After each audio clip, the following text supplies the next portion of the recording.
What makes emotions so powerful, and why do we let them run us sometimes? We don't have any choice. You know, we used to think, and actually probably still a lot of people think, that what really drives us is hunger, thirst, and sex drives.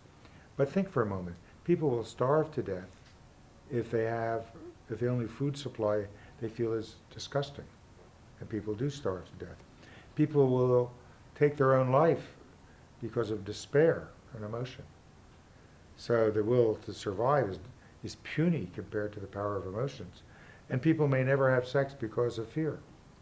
So that's also, it is the emotions that have been built into us over the course of our evolution because they were of benefit. That's why if they weren't of any use, we wouldn't have them. They are of benefit to deal with what's most important in life and to deal with it in a way that has been successful in the past without taking time out to think. That's why they're there. You would never want to not have them. Who would not want to have the 12 different ways you can enjoy yourself? That's what most of us want. And we think we don't want to ever be afraid. But if we're in a threatening situation and you didn't have fear, you'd be unsafe. If you were confronted by food that might actually make you nauseous or poison you and you didn't have disgust, you'd be at risk. You need these emotions, but you need to have some choice about how you engage with these emotions. What do you think stops people from acting on their emotions sometimes, whether it's negative or positive? Like if people put themselves in dangerous situations and they feel the fear, but they don't act on it and they don't leave the situation, or somebody feels like somebody else's pain but doesn't act on it and just chooses to walk away and not help. I wish I knew the answer to that question. There certainly is the case that you take people who do extreme sports, who enjoy, in some sense, overcoming the fear and succeeding. It's not me. You won't find me doing bungee jumping off of high bridges. But there are people who love to do that, and they become actually, in some sense, addicted to the adrenaline rush that occurs.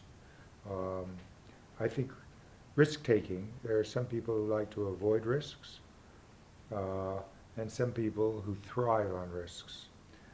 That's while we all have the same emotions, over the course of our development, we develop very different attitudes about these emotions.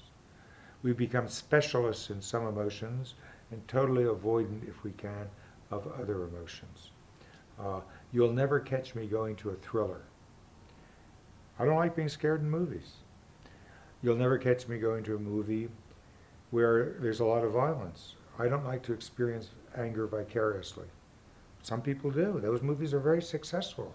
Very successful. The kind of movies I like this recent Woody Allen film, Midnight in Paris. Well, some people like it's whimsy. I like whimsy. It's fun. It's interesting. It's humorous. So those are my types. The others are not. But one isn't better than another. They're just different. There isn't anything about emotion that you can think of where you won't find individual differences, even though we all have the same emotions. We experience them differently. We have different attitudes about them. We have different degrees of awareness about them. Even within a culture, even within a family, if you have siblings, you'll know they don't all feel the emotions exactly the same way. They may feel the emotions more intensely or less intensely. They may have a faster speed to become emotional than you do.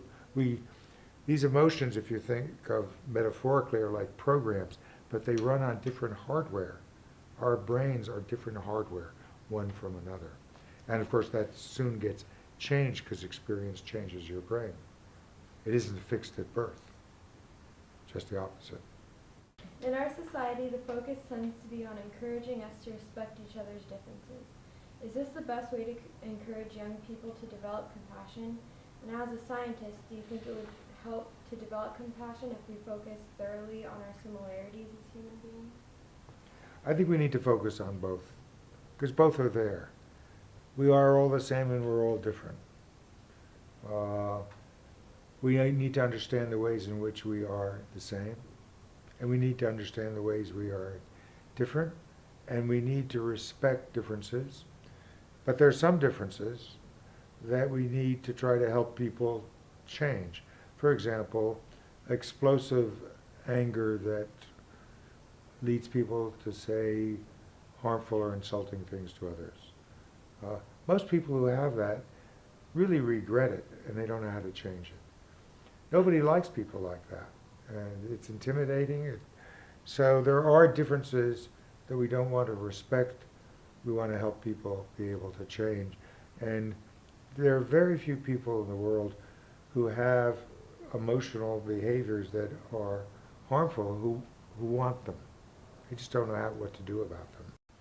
As a scientist, what do you think every young person should know about emotions?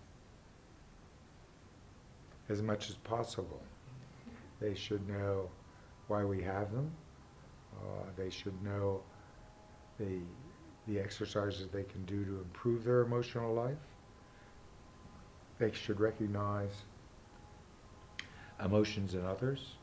They should learn how to deal with the emotions of other people. There are 4 skills. The first skill, and the hardest one to learn, is how to become aware of the impulse to act emotionally. So you can choose whether or not you want to engage, and if so, how.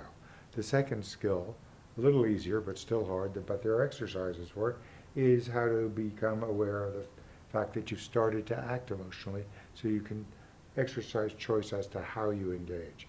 The third is to recognize the emotions of others, even to recognize the signs that emotion is just beginning. And that's a very easy skill to learn. We have some tools on the internet that teach that to people, and tens of thousands of people have learned it. And the fourth skill is much harder. I'm working on an internet tool for it. Once I recognize how you're feeling, how should I respond? What do I need to consider to respond to your emotions in the most constructive way?